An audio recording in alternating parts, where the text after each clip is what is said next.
15 years ago today, $680 billion asset under management, Lehman Brothers went down. Why is that? Well, a lot of crappy investing, a lot of risk taking, which they didn't really care about, and zero accountability, along with the US government being in the pocket of the big banks and vice versa. So a lot of people got paid off and taxpayers were on the hook. But this is where Bitcoin comes in. Bitcoin came out a year later and pretty much saved the day so that we don't have to rely on banks or government to take care of our financial needs.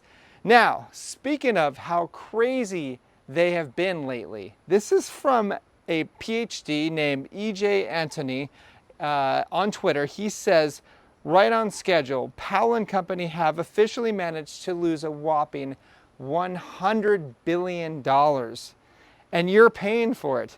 Difficult to understate the level of incompetence needed to have a money printer and still lose money.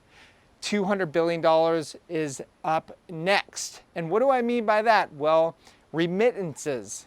That's the profits for the Fed. And they are losing money. It's pretty unbelievable. Look at this chart that I'm showing you right now. You're not going to believe this. It's a hockey stick downward.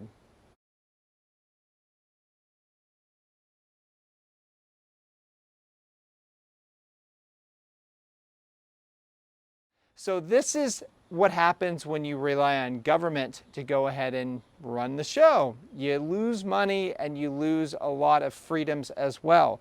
But what we have Bitcoin, and you know who's not happy about that? It's big banks as well, and they want a piece of what we have. So what is happening?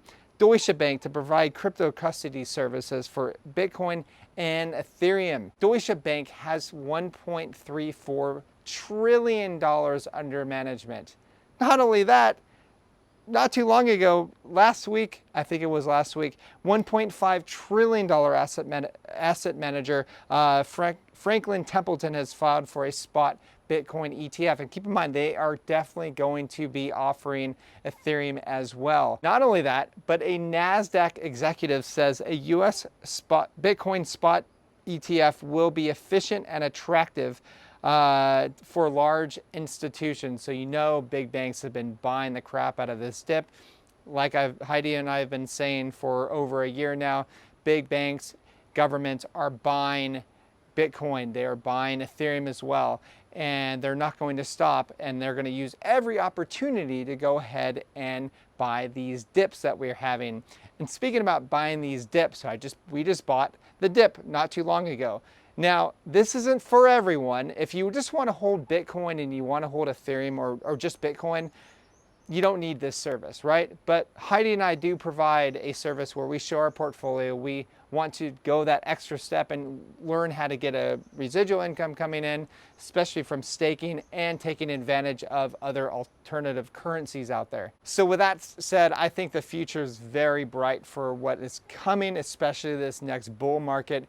Now that big banks are now making it publicly known that they are buying and they are interested in custodial services and ETFs and so on. Guys, this is just the beginning, and anybody sitting on the sidelines waiting for another $1,000 drop, $2,000 drop, I think they're going to miss the boat for sure. Anyways, that's all I have. Please like and subscribe, and I will talk to you soon.